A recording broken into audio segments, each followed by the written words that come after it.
Question number 13 is find the slope of the line through the midpoint of the segment from a minus 4 comma 4 to b 2 comma 2 and the point which is 3/5 the way from c 5 comma 3 to d minus 3 comma minus 4 minus 2. So इस question में हमसे कहा जा रहा है कि हमने slope find करना है एक ऐसी लाइन का जो मिड पॉइंट है ए और बी के बीच में और जो है वो उस पॉइंट तक इसका स्लोप फाइंड करना है, लाइक जो दो पॉइंट्स के बीच में स्लोप फाइंड करना है उसमें से एक पॉइंट जो है वो मिड पॉइंट है ए और बी का और दूसरा जो पॉइंट है ना वो बेसिकली हमारे पास 5,3 और डी जो है जो कि -3, -2 है उससे 3/5 टाइम्स अवे, लाइक 3/5 जो है वो अवे है.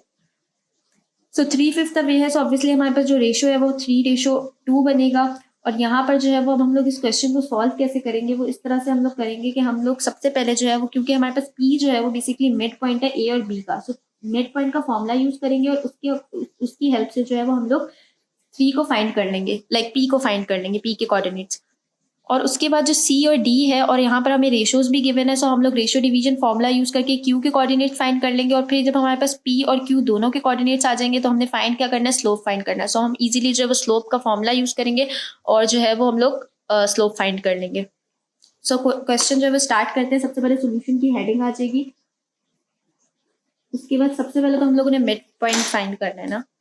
सो फॉर पी के कोऑर्डिनेट्स के लिए हम लोग जो है जिसको हम लोग एक्स वाई से कर लेते हैं डिनोट, और हमारे पास फॉर्मूला क्या होता है मिड पॉइंट का कि P is equals to x1 plus x2 divided by 2 comma y1 plus y2 divided by 2.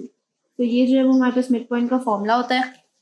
अब कोऑर्डिनेट्स किसके यूज करेंगे, एक तो A के यूज करेंगे -4,4 है जो कि, और B के यूज करेंगे जो कि 2,2 है, राइट. अब जो है वो P is equals to x1 plus x2 है तो मीन्स -4 प्लस 2 डिवाइडेड बाई 2 और y1 प्लस y2 है तो means 4 plus 2 divided by 2. So P का फाइनल आंसर हमारे पास आ जाएगा 2 डिवाइडेड बाई 2 और 6 डिवाइडेड बाई 2.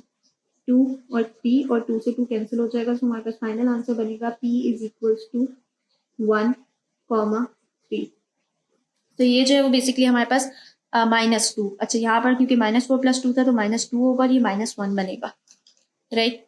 सो हमारे पास जो है वो P के कोऑर्डिनेट्स आ गए. अब इसी तरह से जो है वो हम लोग Q के कोऑर्डिनेट्स फाइंड करेंगे, लेकिन Q में जो है वो हम लोग रेशियो डिवीजन फॉर्मूला यूज करेंगे क्योंकि 3/5 है C और D से. सो हम लोग फॉर Q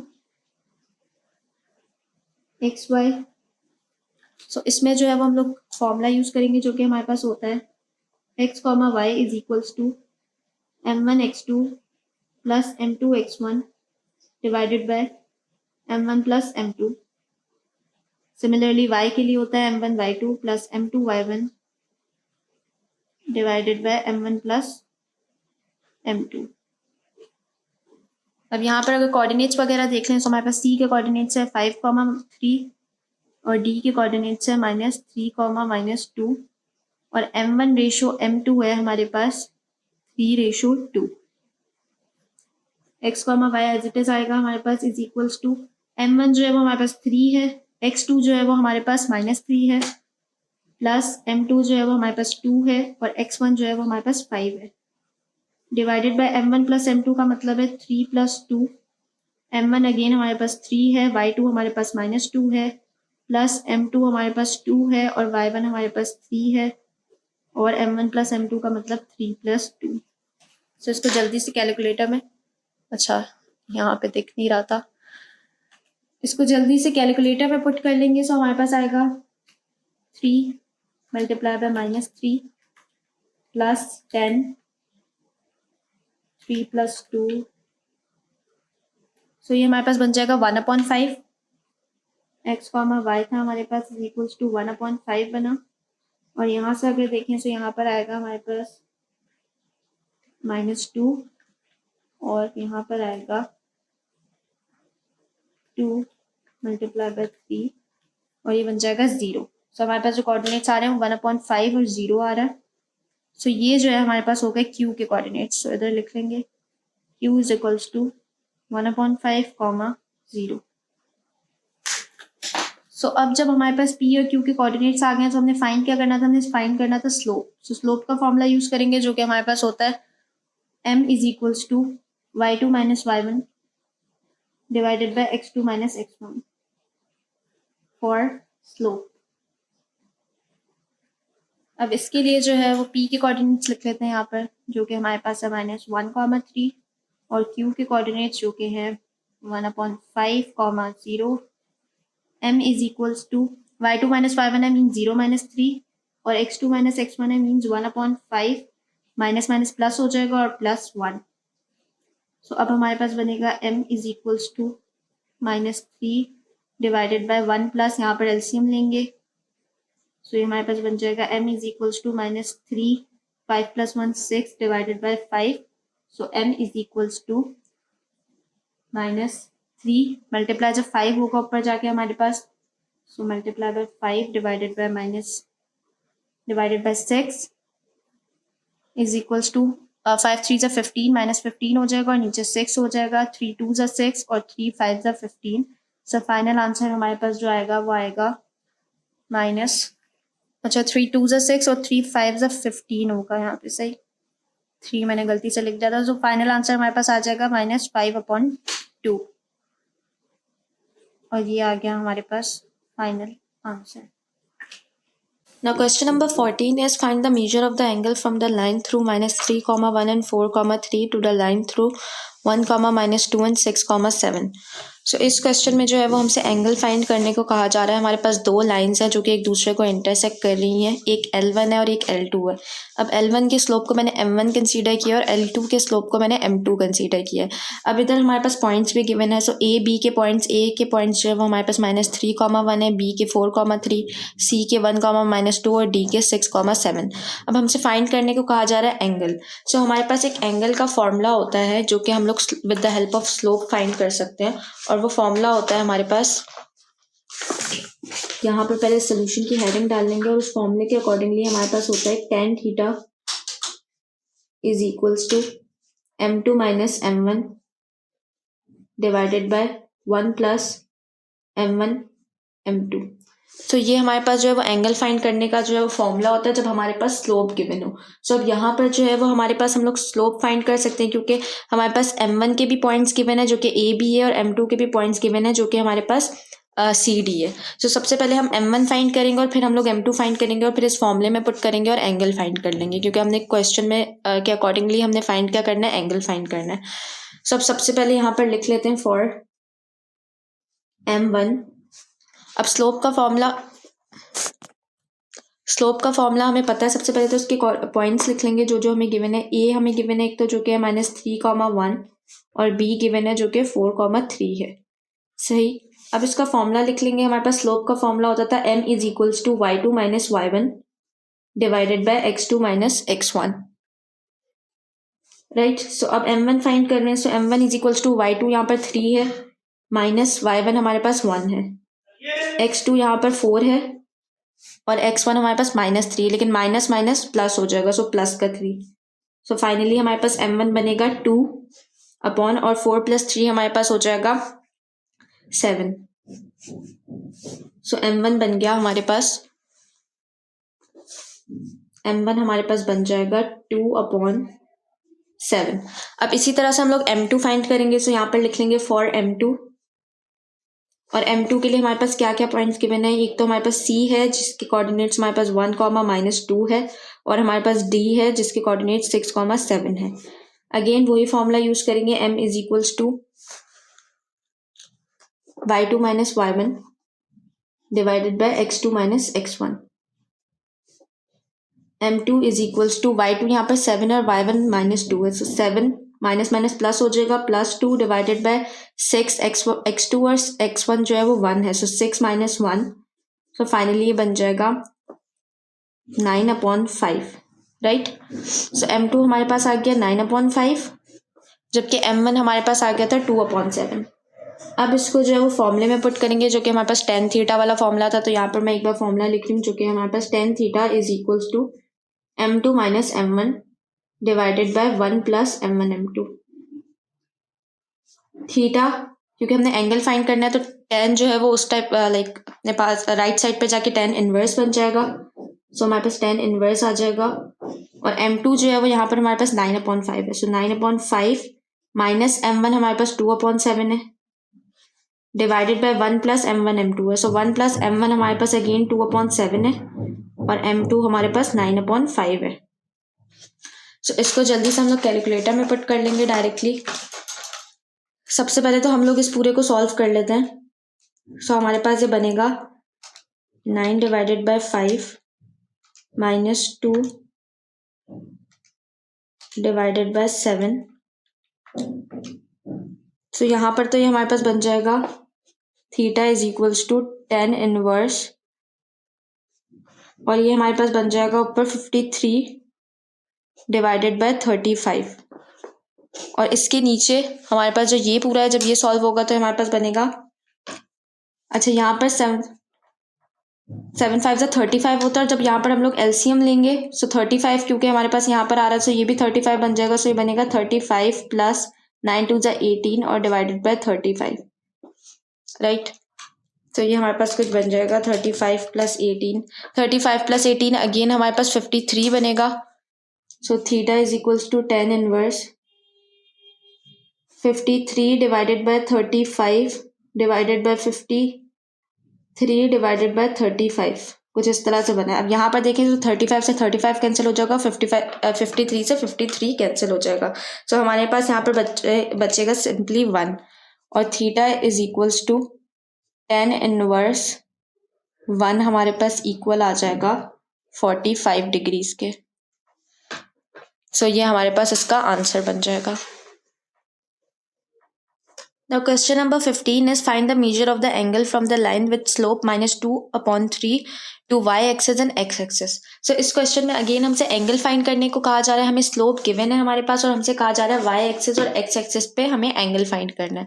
So सबसे पहले तो यहाँ पर सोल्यूशन की हेडिंग आ जाएगी और यहाँ पर हम लिख देते हैं let the slope of line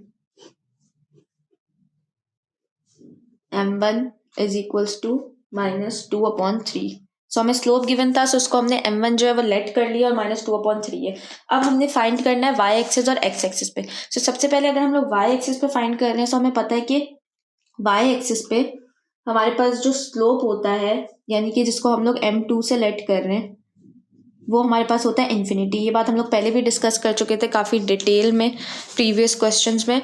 so हमारे पास जो स्लोप है m1 का जो लाइन का दिया हुआ है उसको हमने m1 कंसीडर किया है और y एक्सिस के लिए क्योंकि हम लोग फाइंड कर रहे हैं सो y एक्सिस का जो स्लोप है वो हमने m2 कंसीडर किया जो कि हमारे पास इन्फिनिटी होता है. सही. अब हमने क्या करना है हम लोगों ने सिंपली जो वो फॉर्मूला अप्लाई कर देना जो कि हमारे पास होता है tan theta is equals to m2 minus m1 divided by 1 plus m1 m2. So इसके अकॉर्डिंगली हमारे पास tan theta is equals to m2 जो है वो हमारे पास इन्फिनिटी है राइट. सो m2 की जगह पर हम लोग इन्फिनिटी अभी यहाँ पर पुट नहीं करेंगे बल्कि m2 को क्योंकि इन्फिनिटी है सो उसकी वजह से m2 को हम लोग कॉमन ले लेंगे. अब अगर यहाँ पर हम लोग कॉमन ले लें क्योंकि इन्फिनिटी पुट करके फिर आगे सॉल्व करने में हमें बहुत प्रॉब्लम होगा. यहाँ से अगर कॉमन लें सो m2 को हमने कॉमन लिया यहाँ पर 1 बचेगा माइनस m1 के साथ m2 नहीं था लेकिन हमने कॉमन तो ले लिया. तो जब हमने इस तरह से ज़बरदस्ती का कॉमन लिया सो ये बात हम लोगों ने काफ़ी जो है वो चैप्टर 1 में की थी जब हम लोग जो है वो limit t tends to infinity वाले क्वेश्चन सॉल्व कर रहे थे. एक्सरसाइज नंबर 1.7 में जो हमारे पास क्वेश्चन नंबर 16 के पार्ट्स थे उसमें हम लोग इसी तरह से कॉमन लेते थे. सो अब यहाँ पर क्योंकि m2 जो है वो नहीं था सो ऑब्वियसली इसके लाइक डिनोमिनेटर में m2 आ जाएगा. और नीचे से अगर देखें तो यहाँ से भी हम लोग m2 को जब कॉमन लेंगे सो क्योंकि 1 के साथ m2 नहीं था सो 1 के डिनोमिनेटर में m2 आ जाएगा और प्लस यहाँ पर तो m2 था सो यहाँ पर सिर्फ m1 बचेगा. अब अगर यहाँ पर हम लोग देखें सो m2 से m2 जो है वो हमारे पास कैंसिल हो जाएगा. अब यहाँ पर tan theta as it is रहेगा is equals to 1 minus m1 divided by m2 है. m1 जो है वो हमारे पास -2/3 है -2/3 और डिवाइडेड बाय अच्छा ये माइनस है ना तो इसको ब्रैकेट में करके लिख लेते हैं. m1 जो है वो हमारे पास -2/3 था सो हमने -2/3 लिख दिया जबकि हमारे पास जो है वो m2 जो है वो हमारे पास इन्फिनिटी था सो हमने इसके नीचे इन्फिनिटी पुट कर दिया. यहाँ पर अगर देखें सो यहाँ पर जो है वो 1 डिवाइडेड बाय m2 है सो m2 जो है वो हमारे पास इन्फिनिटी है सो 1 डिवाइडेड बाय इन्फिनिटी लिख देंगे और प्लस m1 है सो m1 हमारे पास -2 डिवाइडेड बाय 3 है सो ये लिखेंगे. ये बात पहले भी काफ़ी दफ़ा हम लोग चैप्टर 1 में जो है वो डिस्कस कर चुके हैं कि जब भी हमारे पास किसी भी नंबर के डिनोमिनेटर में इन्फिनिटी आ जाए, चाहे 2/इन्फिनिटी हो, 3/इन्फिनिटी हो या कोई भी नंबर हो, जिसके डिनोमिनेटर में इन्फिनिटी आ जाए तो हमारे पास आंसर हमेशा 0 के इक्वल आता है। सो 1 यहाँ पर क्योंकि 2/3 के नीचे हमारे पास इन्फिनिटी आ रहा है, जब ये इन्फिनिटी 3 के साथ मल्टीप्लाई होगा सो ये 3 इन्फिनिटी बन जाएगा, 3 इन्फिनिटी भी हमारे पास इन्फिनिटी के इक्वल होगा। सो बेसिकली 2/3 के डिनोमिनेटर में हमारे पास इन्फिनिटी आ गया तो ये हमारे पास 0 बन जाएगा। इसी तरह अगर डिनोमिनेटर में देखें सो 1 के डिनोमिनेटर में इन्फिनिटी आ गया, ये भी हमारे पास 0 बन जाएगा। यहाँ पर प्लस माइनस माइनस हो जाएगा और ये 2/3 एज इट इज रहेगा। tan theta is equals to 1 - 0 1 ही रहेगा और डिनोमिनेटर में हमारे पास है -2/3। अब ये जो हमारे पास 2/3 है, ऑब्वियसली जो 3 है ये सबसे ऊपर जाके हमारे पास 1 से मल्टीप्लाई हो जाएगा। सो ये हमारे पास बन जाएगा tan थीटा, ऊपर जाके ये 3 जो है वो 1 से मल्टीप्लाई होगा, सो ये हमारे पास बनेगा tan theta is equals to 3 upon -3/2। और अब हम लोग जब यहाँ पर देखेंगे, अच्छा इसको वैसे कंप्लीटली नहीं करने की ज़रूरत, सिर्फ थीटा इज इक्वल्स टू, अब tan जब हमारे पास जो है वो राइट साइड पे जाएगा तो tan इनवर्स हो जाएगा। सो यहाँ पर आ जाएगा theta is equals to tan inverse -3/2 at y axis. Y axis पे जो हमने फाइंड किया है वो हमारे पास ये निकला है। अब इसी तरह हम लोग एक्स एक्सिस के लिए फाइंड करेंगे। और अब अच्छा तो अब जो है वो हम लोग एक्स एक्सिस के लिए फाइंड करेंगे जैसे हमने पहले वाई एक्सिस के लिए फाइंड किया था। सो अगेन हमारे पास जो लाइन का स्लोप था वो हमें गिवन था m1, जिसको हमने लेट किया था m1 से, जो कि हमारे पास था -2/3। सो हम लोग अगेन लिखेंगे let the slope of the line m1 is equals to -2/3 और एंड द स्लोप ऑफ, अब क्योंकि हम लोग एक्स एक्सिस के लिए फाइंड कर रहे हैं सो ये बात पहले भी डिस्कस कर चुके हैं, जैसे हमने वाई एक्सिस के लिए की थी कि स्लोप जो है वो हमारे पास एक्स एक्सिस पे क्या होता है 0, वाई एक्सिस पे हमारे पास इन्फिनिटी होता है और एक्स एक्सिस पे 0 होता है। m2 is equals to 0। अब अगेन हमारे पास वही फॉर्मूला अप्लाई करेंगे यहाँ पर, जो कि हमारे पास होता है tan theta is equals to m2 - m1 divided by 1 + m1 m2। tan theta is equals to 0 minus m1 की जगह पर हमारे पास -2/3 है, सो माइनस माइनस प्लस हो जाएगा और 2/3 आ जाएगा, डिवाइडेड बाय 1 + m1 की जगह पर -2/3 है अगेन और m2 की जगह पर 0 है। So tan theta is equals to 2/3 और 1, जब ये 0 से मल्टीप्लाई होगा सो ऑब्वियसली 1 + 0 बन जाएगा। सो फाइनल आंसर हमारा आ जाएगा theta is equals to tan inverse 2/3। So ये जो है वो हमारे पास फाइनल आंसर बन जाएगा। Question number 16 is the measure of the angle from a line L1 with the slope -1/3 to a line L2 is 135 degrees, find the slope of line L2। So इस question में again हमसे जो है वो हमें angle given है, हमें एक लाइन का स्लोप गिवन है और हमसे कहा जा रहा है जो दूसरी लाइन है जिसको हमने L2 कंसीडर किया है इसका स्लोप फाइंड करना है। सो यहाँ पर सबसे पहले हमारे पास डायग्राम बनी हुई है, इसको मैंने L1 कंसीडर किया जिसका स्लोप मैंने M1 कंसीडर किया है और ये जो है वो हमारे पास L2 है जिसका स्लोप M2 है। अब L1 जो है उसका स्लोप M1 जो है वो हमें गिवन है, जो कि हमारे पास है -1/3, क्योंकि ये क्वेश्चन में ही गिवन है। और जो थीटा है 135, ये बेसिकली हमारे पास जो है वो एंगल है L1 से L2 का। सो अब जो है यहाँ पर सबसे पहले सोल्यूशन की हेडिंग पुट करेंगे और यहाँ पर हम लोग लिख लेंगे late the slope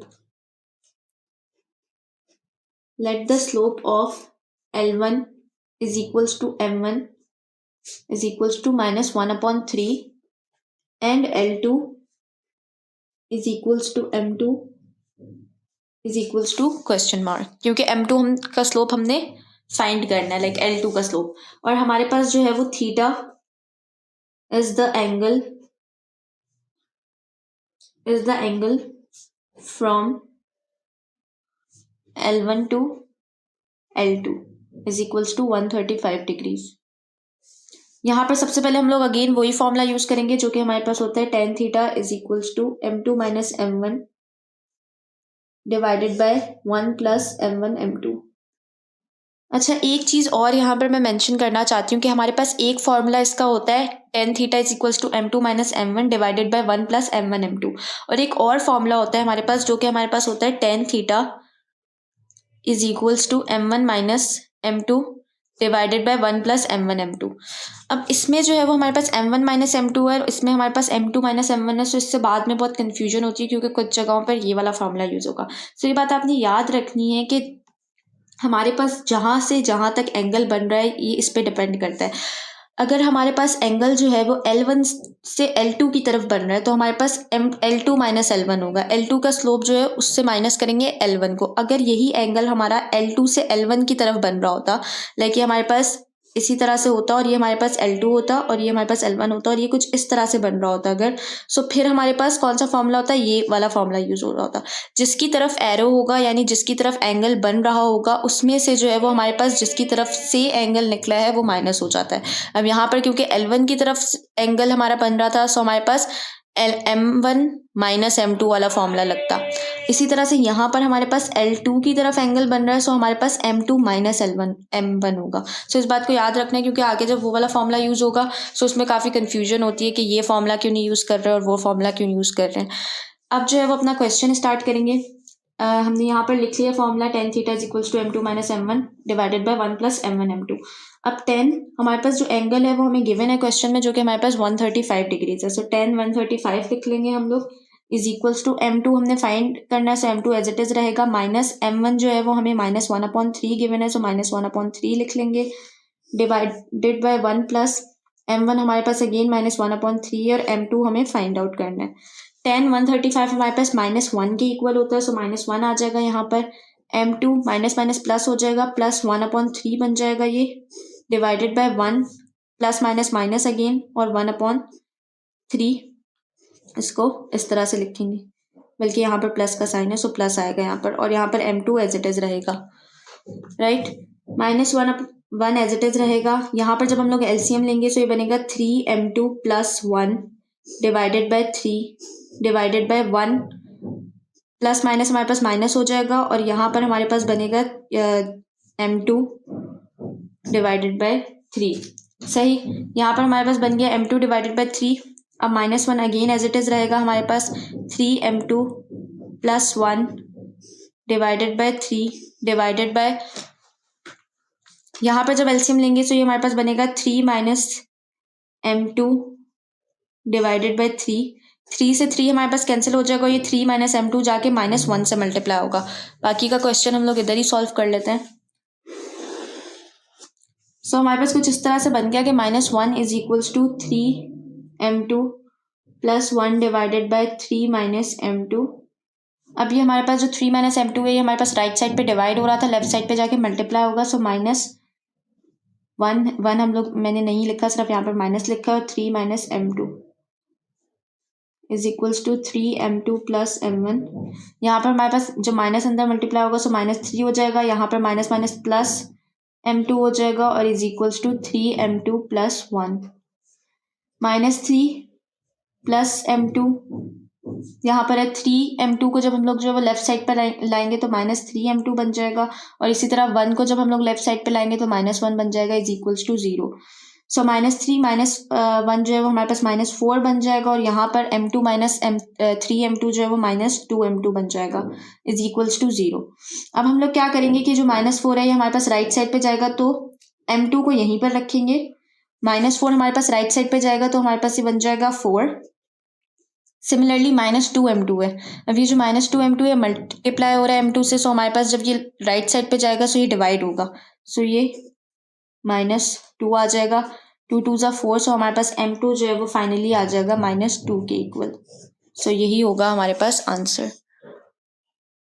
Now question number 17 is find the measure of the angle from a line with slope m to a line with slope m minus 1 divided by m plus 1।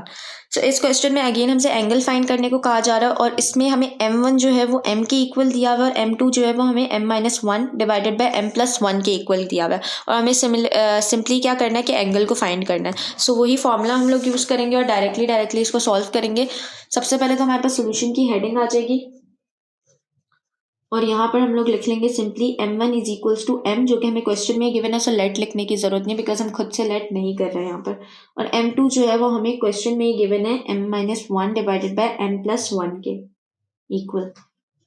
अब यहाँ पर हमारा फॉर्मूला अप्लाई होगा वही tan theta वाला, सो हमारे पास बनेगा tan theta is equals to m2 minus m1 divided by 1 plus m1 m2, right. So यहाँ पर हम लोग फॉर्मूला अप्लाई करेंगे tan theta is equals to m2 जो है वो यहाँ पर हमारे पास m-1 डिवाइडेड बाय m+1 के इक्वल है, सो यही आ जाएगा हमारे पास। उसके बाद माइनस का साइन डलेगा और m1 जो है वो m के इक्वल है। सिमिलरली डिनोमिनेटर में हमारे पास 1 प्लस m1 जो है वो m के इक्वल है अगेन, और m2 जो है वो हमारे पास m-1 डिवाइडेड बाय m+1 के इक्वल है, सही। अब again tan theta as it is रहेगा इज इक्वल्स टू m-1, यहाँ पर जब हम लोग एलसीएम लेंगे तो हमारे पास ये बनेगा माइनस, डिनोमिनेटर में पूरा m+1 आ जाएगा और न्यूमरेटर में m जो है वो मल्टीप्लाई होगा m+1 से।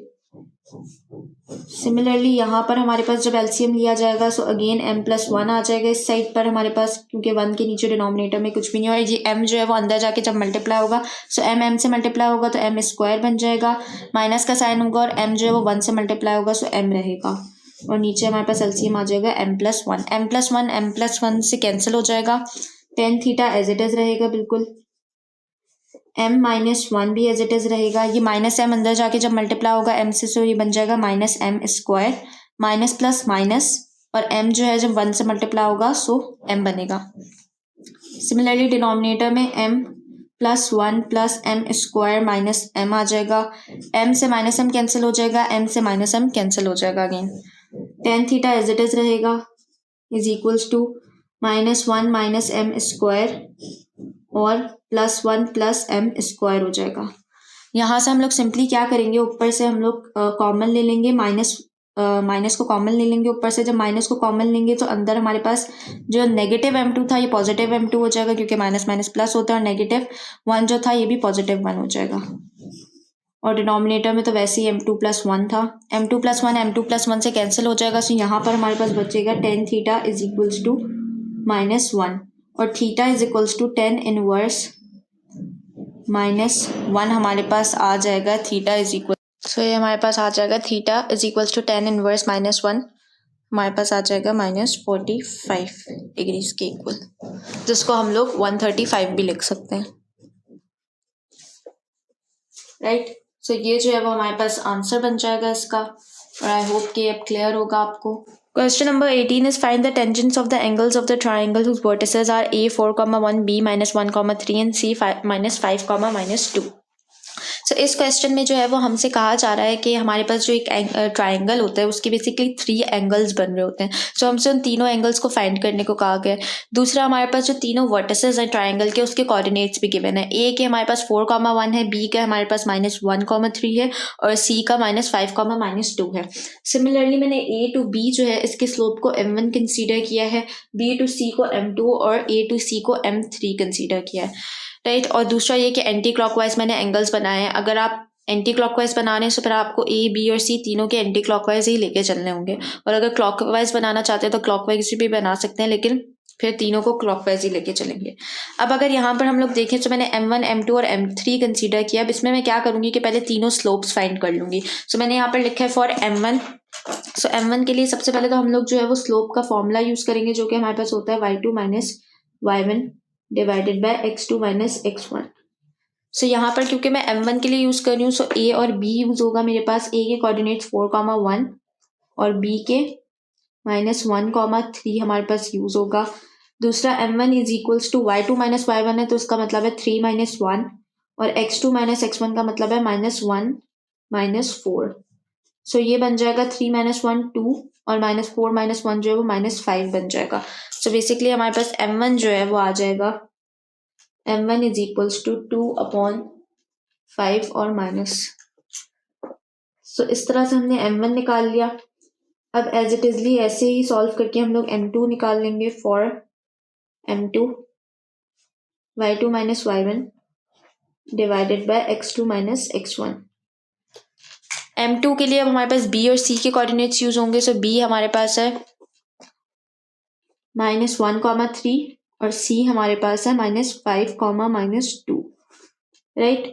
m2 is equals to y2 minus y1 बनेगा -2 -3 और x2 माइनस x1 बनेगा -5 माइनस प्लस और 1। सो -3 -2 हमारे पास बनेगा -5 और -5 + 1 हमारे पास बनेगा -4। माइनस माइनस से कैंसिल हो जाएगा। सो फाइनली हमारे पास m2 का आंसर बनेगा m2 इज इक्वल्स टू 5/4। इसी तरह आप m3 फाइंड करेंगे। यहीं पर लिख देते हैं फॉर m3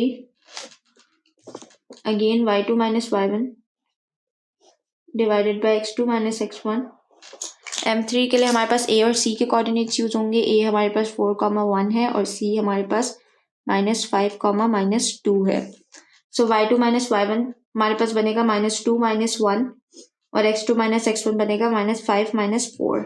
सो -2 -1 -3 बनेगा और -5 -4 हमारे पास -9 बनेगा। माइनस से माइनस कैंसिल, 3 3 = 9। सो हमारे पास फाइनल आंसर जो बनेगा m3 का, m3 is equals to 1/3।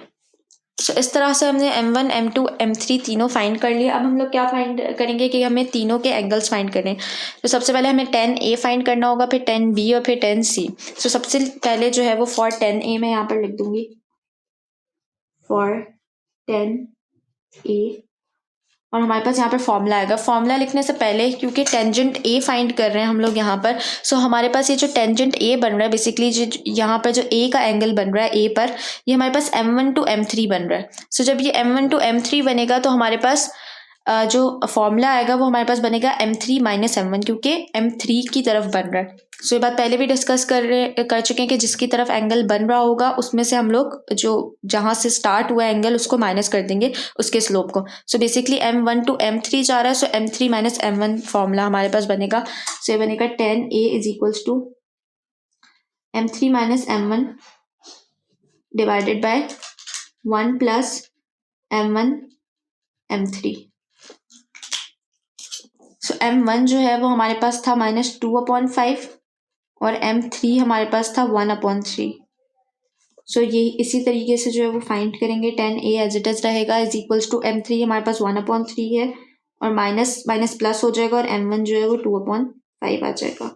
Similarly 1 + m1 again हमारे पास -2/5 है और m3 हमारे पास 1/3 है। tan A is equals to, यहाँ पर जो है वो 5 3 = 15 हमारे पास जो एलसीएम बनेगा नीचे डिनोमिनेटर का वो 15 बनेगा। सो हमारे पास यहाँ पर 3 से मल्टीप्लाई होगा, ऊपर भी 3 से और यहाँ पर 5 और इधर भी 5 से मल्टीप्लाई। सो बनेगा 5 + 6 divided by 15 divided by 1 plus minus minus हो जाएगा और 2 एज इट इज आ जाएगा। 5 3 = 15। अब अगर यहाँ पर ही इसी स्टेप में मैं एलसीएम भी ले लूँ तो हमारे पास बनेगा 15 और नीचे पूरा आ जाएगा 15। सो इसको कैंसिल कर देते हैं। यहाँ पर हमारे पास बनेगा tan A is equals to 5 + 6 हमारे पास 11 बन जाएगा divided by 15 as it is. इसके डिनोमिनेटर में नीचे 15 - 2 हमारे पास बनेगा 13 और 15 एज इट इज। अब यहाँ पर जो है वो हमारे पास 15 से 15 कैंसिल हो जाएगा और हमारे पास फाइनल आंसर बनेगा, यहाँ पर लिख लेते हैं इसको। सो हमारे पास फाइनल आंसर बनेगा A is equals to. Now question number 20 is prove that if the diagonals of a parallelogram are perpendicular the figure is rhombus. So इस क्वेश्चन में हमसे कहा जा रहा है कि हमने प्रूव करना है कि जो पैरेललोग्राम है उसके जो डायगोनल्स हैं बेसिकली वो एक दूसरे के परपेंडिकुलर हैं। जब जो है वो हम लोग ये चीज़ प्रूव कर लेंगे सो हमने प्रूव करना है कि जो फिगर है वो रोम्बस है। सो यहाँ पर जो है वो मैंने एक पैरेललोग्राम ड्रॉ किया हुआ है। अब हमारे पास इसके 4 वर्टिसेस होते हैं और मैंने इनको जो है वो लेट भी कर लिया है। अब यहाँ पर मैंने लिखा है late A 0, 0, B A, 0, C B, C and D B - A, C are the vertices of a parallelogram और it is given that AC and BD are perpendicular। AC और BD बेसिकली हमारे पास डायगोनल और हमारे पास question में given था कि जो diagonals हैं वो एक दूसरे के अगर परपेंडिकुलर हैं।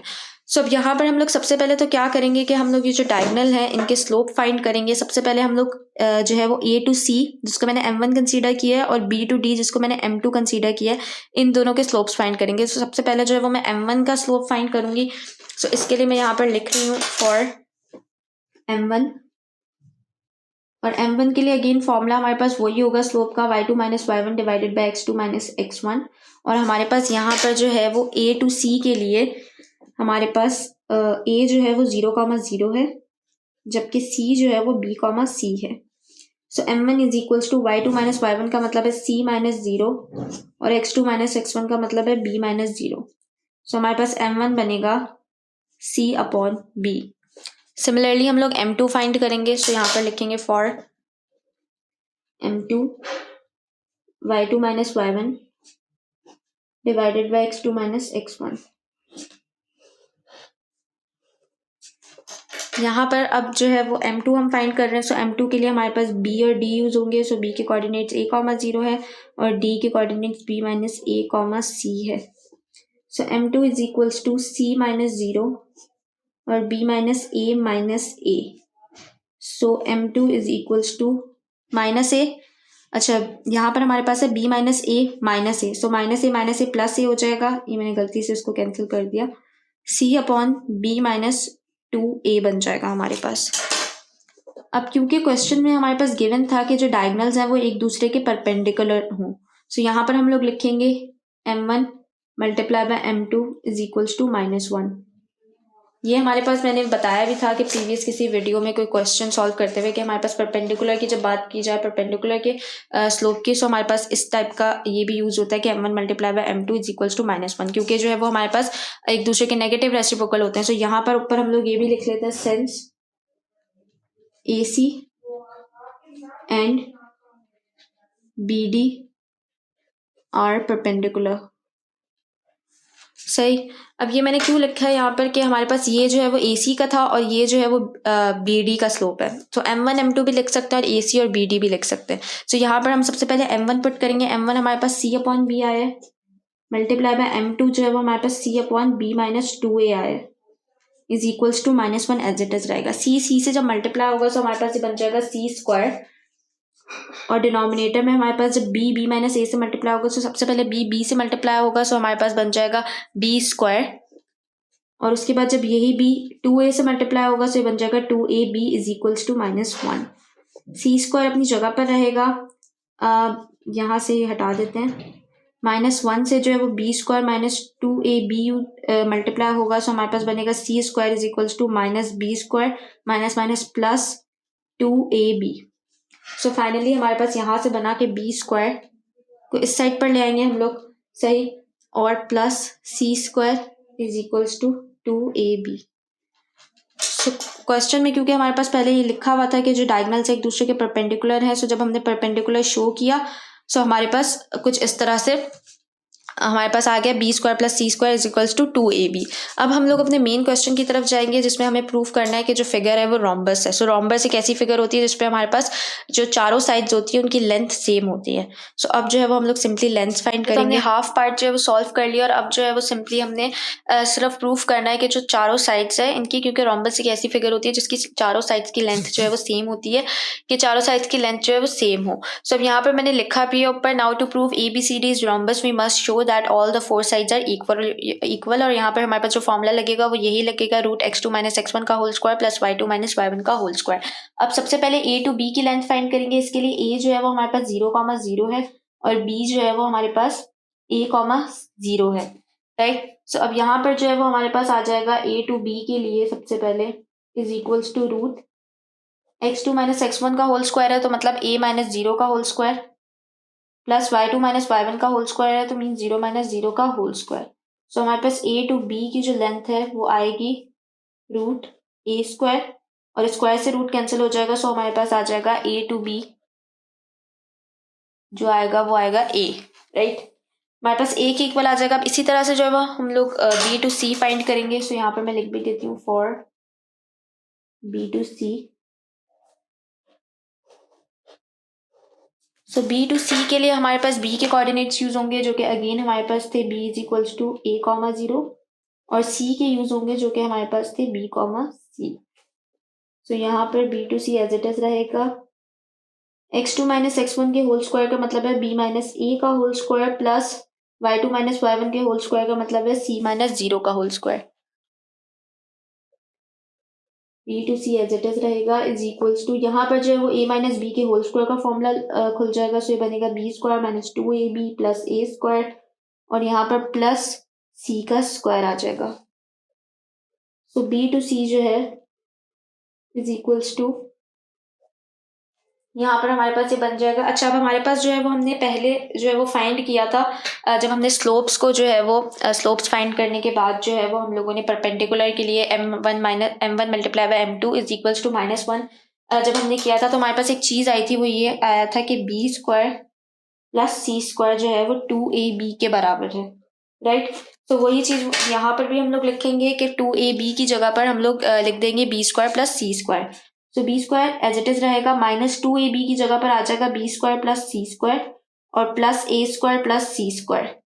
बी स्क्वायर से बी स्क्वायर कैंसिल हो जाएगा और यहाँ पर जो है वो हमारे पास A square as it is रहेगा और C square plus C square जो है वो हमारे पास 2c स्क्वायर हो जाएगा। सो ये बन जाएगा प्लस 2c स्क्वायर। अच्छा, एक चीज़ यहाँ पर एक छोटी सी मिस्टेक हुई है कि यहाँ पर -2ab था, माइनस तो एज इट इज रहा हमारे पास और 2ab की जगह पर B square plus C square आया, राइट। तो इस स्टेप को कैंसिल कर देते हैं ज़रा। तो ये हमारे पास बनेगा, और इसको ज़रा भूल जाए कि मैंने इसको कैंसिल किया, मैंने इसको कैंसिल नहीं किया। ये हमारे पास बनेगा B square as it is रहेगा, ये माइनस बी स्क्वायर से मल्टीप्लाई होगा सो माइनस बी स्क्वायर होगा, ये जब माइनस अंदर प्लस से मल्टीप्लाई होगा so minus plus minus C square बनेगा, प्लस ए स्क्वायर और plus C square. C square से सी स्क्वायर और बी स्क्वायर से बी स्क्वायर कैंसिल हो जाएगा। B C is equals to A square बचेगा, स्क्वायर से रूट कैंसिल होगा तो बी टू सी हमारे पास आ जाएगा ए, बिल्कुल वैसे ही जैसे ए टू बी भी हमारे पास ए के इक्वल आया था। अब जो है वो ऐसे ही हम लोग फाइंड करेंगे फॉर सी टू डी, और सी टू डी के लिए हमारे पास सी के कोऑर्डिनेट्स यूज होंगे जो कि हैं बी कॉमा सी और डी के कोऑर्डिनेट्स यूज होंगे जो कि हैं B minus A comma C. Again हमारे पास फॉर्मूला अप्लाई होगा, रूट x2 माइनस x1 का होल स्क्वायर है तो मतलब b minus A minus B का whole square plus y2 minus y1 के होल स्क्वायर का मतलब है c माइनस सी का whole square. Now again C to D के लिए फाइंड कर रहे हैं, सो यहाँ पर हमारे पास b से b कैंसिल हो जाएगा और माइनस ए का स्क्वायर जो है वो ए स्क्वायर बनेगा और प्लस 0, स्क्वायर से रूट कैंसिल हो जाएगा, सो सी टू डी भी हमारे पास ए के इक्वल आएगा, राइट। अब आप लोगों ने क्या करना है, एक काम जो आपने खुद से करना है, अब आप लोगों ने फाइंड करना है D to A, right. D to A जो है वो आप खुद से फाइंड करेंगे, बाकी तीनों का मैंने आपको फाइंड करके बता दिए। अब डी टू ए जो है वो आप खुद से फाइंड करेंगे और वो भी आपके पास ए ही आना चाहिए। अगर वो आपके पास ए आ जाएगा तो इसका मतलब कि आपने सही प्रूफ किया, वरना आपने कोई मिस्टेक की है। जब वो भी डी टू ए भी ए के इक्वल आ जाएगा तो मतलब हमारे पास प्रूव हो जाएगी कि हमारे पास चारों साइड्स जो है वो उनकी लेंथ जो है वो सेम आई। 3 साइड्स की हमने फाइंड कर लिया, अब जो चौथी साइड है जो कि डी टू ए है वो आप खुद से फाइंड कीजिएगा। Now question number 21 is show that the line segment joining the midpoint of any two sides of a triangle is parallel to the third side and equal to half of its length. So इस question में हमसे कुछ proof करने को कहा जा रहा है, हमसे ये कहा जा रहा है कि हमारे पास जो है वो प्रूफ करें कि जो लाइन सेगमेंट ज्वाइन कर रही है मिड पॉइंट्स को, अब मिड पॉइंट्स को कौन सी लाइन सेगमेंट ज्वाइन कर रही है, ये वाली जो हमारे पास m1 और m2 को ज्वाइन कर रही है। सो हमसे कहा जा रहा है कि जो m1 और m2 को ज्वाइन कर रही है लाइन, यानी कि m1 और m2 जो है वो इक्वल है half of the length of the, एक तो पैरेलल है और जो है वो हाफ है जो दूसरी लाइन सेगमेंट है उसके। सो इसके पैरेलल कौन सी लाइन सेगमेंट है, ऑब्वियसली ए टू बी है, तो ये हाफ है ए टू बी के। तो ये जो है वो चीज़ हमको प्रूफ करनी है इधर। और यहाँ पर हमारे पास अगेन 3 वर्टिसेस है, इसके मैंने कोऑर्डिनेट्स लिख दिए हैं, साथ ही m1 और m2 मैंने लिखा है। अच्छा, ये जो m1 है बेसिकली मिड पॉइंट है बी एंड सी का, जो कि लग नहीं रहा आई नो, लेकिन let's consider it as a mid point of B and C. और ये जो m2 है हमारे पास, ये हमारे पास a एंड c का मिड पॉइंट है। सो सबसे पहले तो बात ये है कि हम लोग m1 और m2 की लेंथ फाइंड नहीं करते, वो कर सकते वो इसकी वजह से क्योंकि हमारे पास m1 और m2 के कोऑर्डिनेट्स गिवन नहीं है। सो सबसे पहले हम m1 के कोऑर्डिनेट्स और m2 के कोऑर्डिनेट्स फाइंड करेंगे, वो इस तरह से कि m1 और m2 जो है वो मिड पॉइंट्स हैं। सो सबसे पहले m1 के लिए हम लोग b और c को यूज करेंगे और मिड पॉइंट का फॉर्मूला अप्लाई करेंगे फॉर m1 x, y, और यहाँ पर हम लोग फॉर्मूला लिखेंगे जो कि हमारे पास मिड पॉइंट का फॉर्मूला होता है xy is equals to x1 plus x2 y1 plus y2 और डिवाइडेड बाय 2। तो ये हमारे पास मिड पॉइंट का फॉर्मूला होता है, यही फॉर्मूला हम लोग अप्लाई करेंगे। सबसे पहले तो हमारे पास जो है वो b के कोऑर्डिनेट्स आ जाएंगे जो कि a, 0 है, और c के कोऑर्डिनेट्स आ जाएंगे जो कि b, c है। तो m1 जो है वो हमारे पास आ जाएगा is equals to x1 plus x2 which means a plus b divided by 2 and 0 plus c divided by 2। So हमारे पास m1 बनेगा m1 is equals to a plus b divided by 2 c divided by 2। इसी तरह से हम लोग जो है वो m2 के कोऑर्डिनेट्स फाइंड करेंगे। अब m2 जो है वो हमारे पास बेसिकली मिड पॉइंट है a एंड c का। So for m2 x, y, m2 के लिए अगेन हमारे पास फॉर्मूला तो वही यूज होगा x, y is equals to x1 plus x2 divided by 2 y1 plus y2 divided by 2। लेकिन यहाँ पर हमारे पास जो कोऑर्डिनेट्स यूज होंगे वो a और c के होंगे। a जो है वो हमारे पास 0, 0 है, जबकि c जो है वो हमारे पास b, c है। So m2 is equals to 0 plus b divided by 2, 0 plus c divided by 2। So m2 हमारे पास बनेगा b divided by 2, c divided by 2।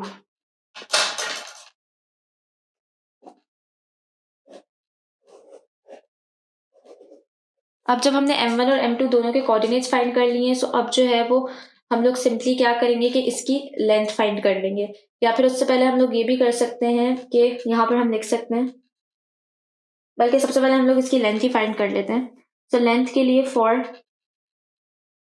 m1 m2 हमारे पास फॉर्मूला होता है जो कि है रूट x2 माइनस x1 का whole square plus y2 minus y1 का होल स्क्वायर। यहाँ पर हम दोनों के कोऑर्डिनेट्स भी लिख लेंगे। m1 जो है वो हमारे पास आया है equal a plus B divided by 2, c divided by 2, जबकि m2 है हमारे पास b divided by 2, c divided by 2।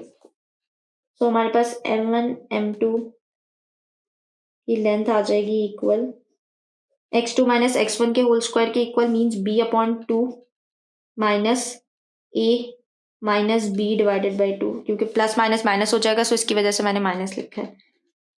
Square plus y2 minus y1 का मतलब है c upon 2 minus c upon 2 का होल स्क्वायर। तो m1 m2 की लेंथ आ जाएगी हमारे पास इक्वल। सबसे पहले तो हम लोग यहाँ पर क्या करेंगे कि यहाँ पर हम लोग जो है वो इनको साथ लिख लेंगे, बिकॉज दोनों के डिनोमिनेटर्स जो है वो सेम है। So b minus a minus B divided by 2 का होल स्क्वायर, और यहाँ पर c upon 2 minus c upon 2 0 बन जाएगा, और माइनस बी से कैंसिल हो जाएगा। सो m1 m2 की जो लेंथ है वो हमारे पास आ जाएगी माइनस a का होल स्क्वायर बनेगा a स्क्वायर, और 2 का स्क्वायर बनेगा 4, स्क्वायर से रूट कैंसिल हो जाएगा। सो हमारे पास फाइनल बनेगा m1 m2 is equals to a upon, और 4 जब रूट से बाहर आएगा सो 2 बनेगा। सो a अपॉन 2 हमारे पास बनेगा, इसको हम लोग लिख लेते हैं। सिमिलरली अब हम लोग क्या फाइंड करेंगे कि इसके पैरेलल साइड की लेंथ। सो m1 और m2 के पैरेलल क्या थी, a टू b थी। सो a टू b की लेंथ फाइंड करेंगे फॉर a टू b। अब a के कोऑर्डिनेट्स है हमारे पास 0, 0, जबकि b के कोऑर्डिनेट्स है हमारे पास a, 0। सो यहाँ पर हमारे पास बनेगा a टू b के लिए x2 माइनस x1 का whole square which means a minus 0 का whole square plus y2 minus y1 का होल स्क्वायर मीन्स 0 माइनस 0 का होल स्क्वायर। सो हमारे पास a टू b जो है वो बनेगा रूट a स्क्वायर, स्क्वायर से रूट कैंसिल होगा, सो a टू b जो है उसकी लेंथ फाइनली हमारे पास बनेगी a के इक्वल। अब हमें प्रूफ क्या करना था, हमें यही प्रूफ करना था कि जो दोनों है, जो मिड पॉइंट्स का लाइक डिस्टेंस है वो इक्वल है हाफ ऑफ ए बी के। सो m1 m2 हमारे पास क्या निकला, a अपॉन 2 निकला। तो हम यहाँ पर लिख लेंगे कि या तो हम लोग इस तरह से भी लिख सकते हैं कि m1 m2 is equals to, और हमारे पास जो क्या इसका नाम है a अपॉन b है, वो हमारे पास क्या निकला है, a निकला है। और क्योंकि ये हाफ ऑफ a था, like half of a b था, सो हम लोग यहाँ पर लिखेंगे 1/2 a। सो फाइनली जो है वो हमारे पास प्रूव हो गया है कि m1 m2 जो है वो इक्वल्स है 1/2 ab के, और यहाँ पर लिख सकते हैं प्रूव्ड। सो इस तरह से जो है वो हमारे पास ये क्वेश्चन सॉल्व हो जाएगा। आई होप कि ये क्लियर होगा।